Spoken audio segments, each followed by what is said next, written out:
In this video, we're going to take a look at a handful of stocks that have recently posted financial results indicating that their dividends at their current rate are at risk of being cut. We're going to be looking at some companies that, as of their latest SEC filings, are showing that their dividend payout is strained and that they're moving towards not being able to afford their dividends at the rate they're paying.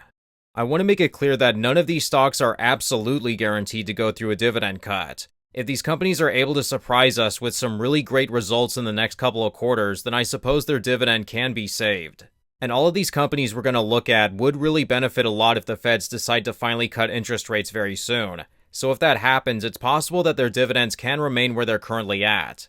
But all of these stocks have been moving downward ever since interest rates started increasing, and some were falling even long before that. But it's all going to be on a case-by-case basis. So with that being said, let's go ahead and get started. This first company is one that's no stranger to probably most of you, and unfortunately their dividend, which was just recently lowered, is now at risk again. That company is Dynex Capital, ticker NLY. Annaly is a diversified capital manager that engages in mortgage financing. Annaly invests in agency mortgage-backed securities that are collateralized by residential mortgages. They also invest in non-agency residential whole loans and securitized products within the residential and commercial markets. A smaller part of their portfolio also includes mortgage servicing rights, or MSRs. Today they have roughly $11 billion in permanent capital and $74 billion in total assets. Dynex Capital likes to tout two really attractive features about their business. They're one of the oldest M-REITs in the sector, having been founded back in 1997 and having survived the financial crisis, while a lot of their peers didn't. They're also the largest mortgage REIT, beating out AG&C, Starwood Property Trust, and Arbor Realty, among many other popular companies in this space. But despite their size and their very long track record, which attracted me as an investor a long time ago, this stock hasn't delivered good returns for most people who invest in them. Historically, there have been times where Annaly has been a good investment, such as the early to mid-2000s and again right after the financial crisis. But for more than a decade, this stock has been on a downward trajectory, and given the high interest rate environment that we're in, these kinds of investments that Annaly holds have not been performing well. In the last 5 years, the stock has gone through 3 dividend cuts, with their latest happening in March of last year. The company also performed a reverse stock split in 2022 due to their share price falling so low it was basically a penny stock. Not too long ago, Annaly published their first quarter results for the year, and from a dividend perspective, the results were not good. Despite the company reducing their dividend just 1 year ago, their dividend payout ratio has again exceeded 100%. You can see earnings available for distribution were 64 cents in Q1, yet they paid a 65-cent dividend. This currently gives Annaly a payout ratio of over 101%. This means that Annaly's paying a dividend so big that last quarter they didn't earn enough money to pay it. If this continues for the company, then they'll eventually have no other option but to cut it. They have been reducing their leverage, which in this interest rate environment is a good move. But still, we'll have to wait and see if this ultimately makes a difference. The next company that recently posted some poor returns was OXSQ Capital, ticker OXSQ. They're a BDC that describes themselves as a private equity and mezzanine firm that invests in both public and private companies.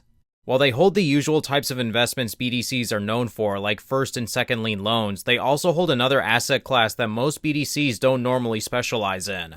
OXSQ holds a large number of CLO equities in their portfolio. As of last quarter, 35% of their investments were in these kinds of assets. There's entire companies/funds that exclusively hold these kinds of investments, and although they have been paying more dividends while interest rates remain high, their NAVs have been under a lot of pressure. OXSQ has 2 really attractive features going for them. Their stock offers a very high yield of over 13.5%, and they also pay monthly dividends. A good number of people who first start income investing usually hold this company along with a few others for their extremely high yields and monthly dividends. It's also a really cheap stock, so it's easy to just pick up a couple shares here and there. But Oxford is a company that's been falling for a long time. Not too long ago, this company released their first quarter results, in which they reported one of their worst quarters in recent history. In the first quarter, they reported earning 11 cents per share from their investments. That same quarter, they declared 10.5 cents in dividends, or 3.5 cents each month.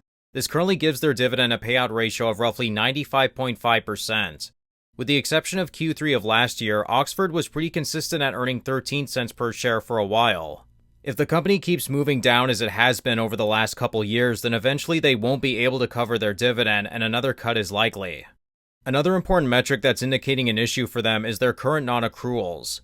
This is the number of investments in their portfolio that aren't currently performing up to expectations. In other words, for debt investments, the borrowers aren't paying back the full amount they agreed to. In the first quarter of this year, Oxford's non-accrual shot up pretty sizably from $51.4 million to $71.2 million. That's a 38.5% increase in just one quarter and is one of their biggest leaps in a long time. It's possible that these borrowers could recover and be removed from their non-accrual status, but if things don't improve, then this debt will default and that'll likely lead to a dividend cut. However, as is the case for Annaly as well, if we're lucky enough to see interest rates get cut very soon, then Oxford's dividend at its current rate might be able to survive. I've seen a lot of these CLO funds discuss this. CLOs tend to perform really well coming out of recessions and bear markets. But even if they do cut rates soon, it'll need to be pretty significant, so I'm not holding my breath with this investment.